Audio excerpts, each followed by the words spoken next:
बिस्मिल्लाहिर्रहमानिर्रहीम। अस्सलाम वालेकुम। मैं professor doctor Anjum Rahman.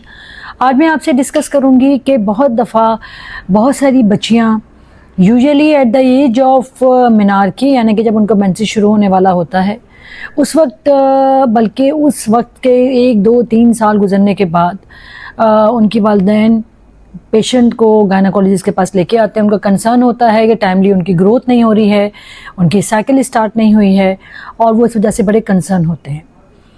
Many times जो इसमें कोई ख़ास वजह, छोटा ही कोई कॉज होती है, मगर कभी कभार ऐसा भी होता है कि वो बच्चे जेनेटिकली एबनॉर्मल होते हैं, या फिर उनका एम्बिगियस जेनेटेरिया, मतलब कि वो अपनी जो जिससे वो पैदा हुए हैं, अगर फ़र्ज़ करें वो देखने में फ़ीमेल हैं, तो उनकी जो ग्रोथ है या उनकी जो बॉडी है वो एक नॉर्मल बच्चियों जैसी नहीं है। इसकी बहुत सारी वजहें हो सकती हैं। प्रॉब्लम ये होती है कि यूजुअली ये डॉक्टर के पास बड़ी डिले आती है, और जब वो हमारे पास पहुंचती हैं उस वक्त तक इतनी ज़्यादा कॉम्प्लिकेशन हो चुकी होती हैं कि हम उनकी बहुत ज़्यादा हेल्प नहीं करते।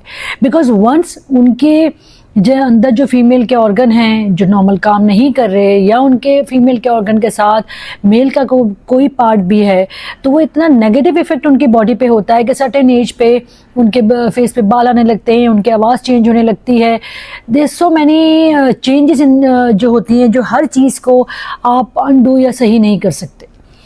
बहुत दफ़ा ये बच्चियाँ, माँ बाप बड़ी जैसी डिलीवर होती हैं उस वक्त ये पिक कर जाते हैं, या आपको लगता है कि वो कुछ एबनॉर्मलिटी है तो उसी वक्त अपने डॉक्टर के पास जाएं और उनसे कंसर्न करें। फिर जब बच्ची ग्रो होने लगती है, यूजुअली ये चीज़ साइलेंट रहती है 11, 12, 13, 14 साल तक, क्योंकि जैसे मदर की कंसर्न ही उस वक्त शुरू होती है कि जब उसको साइकिल नहीं आ रही होती। जो उसकी बॉडी की चेंजेस है वो उतना उस पर गौर नहीं करते, जैसे कि उसके ब्रेस्ट नॉर्मल नहीं बने हुए हैं, या उसकी बॉडी ऑर्गन नॉर्मल नहीं एक्ट कर रहे हैं। जिस एज में बच्चियों की ग्रोथ होनी चाहिए, जिस तरह चेंजेस आनी चाहिए, वो नॉर्मल नहीं है। वो कंसर्न इस बात पे होते हैं कि उनकी साइकिल नहीं आई। ये बहुत इंपॉर्टेंट है। अगर आपको डिलीवरी के फ़ौरन बाद आपको चाहिए कि प्रॉपर बच्चे का मायना करवाएं, चाहे वो फीमेल हो चाहे वो मेल हो। प्रॉपर एग्जामिनेशन ज़रूरी है। उस टाइम पीडियाट्रिशियन एक एग्जामिनेशन करता है, मगर बहुत दफ़ा प्रॉपर एग्जामिनेशन मिस हो जाता है, जिसकी वजह से बहुत सारी एबनॉर्मलिटी मिस हो जाती है, और जाके ये आपका कंसर्न बनता है। जितनी जल्दी उम्र में आप इस चीज़ को डायग्नोस करोगे उतना बेहतरीन उसका इलाज होगा, और वो बच्ची को आगे जाके ये प्रॉब्लम्स नहीं होंगी।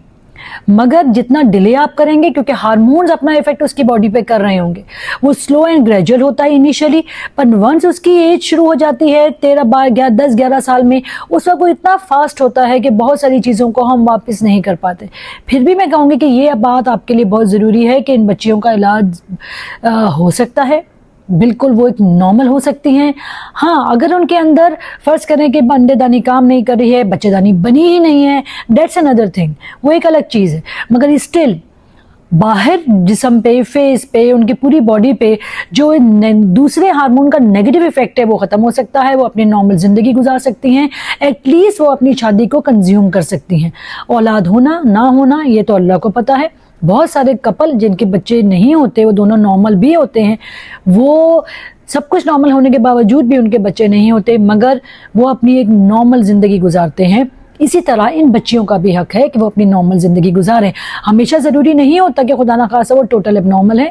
बहुत दफ़ा ऐसा होता है कि छोटी मोटी चेंजेस होती हैं, जैसे कि बच्चेदानी का रास्ता नहीं खुला हुआ होता, या फिर नीचे की जगह प्रॉपर फ्यूज्ड हुई होती है। ये छोटी मोटी चीज़ें तो बचपन में ही इसको सही किया जा सकता है, अदरवाइज वो बच्चियाँ बिल्कुल नॉर्मल होती हैं। मगर कुछ चीज़ें ऐसी होती हैं जो एक्चुअली हमें कंसर्न करती हैं, जो जितनी यंग बच्ची एज में आएगी उतना हम उसको करेक्ट कर जाएंगे। बहुत दफ़ा ऐसा होता है कि बच्चियों के अंडेदानी प्रॉपर नहीं होती, इवन उनकी बच्चेदानी प्रॉपर नहीं होती, उनके अंदर मेल के ऑर्गन्स डेवलप कर रहे होते हैं। इसमें कोई परेशानी वाली बात नहीं है।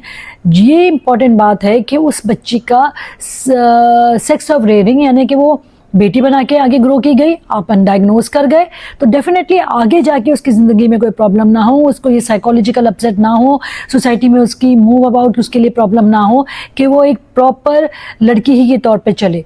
हमारे पास ये बड़ा जो है वो स्टिग्मा समझा जाता है, ये बड़ी अजीब बात समझी जाती है कि दुनिया क्या कहेगी।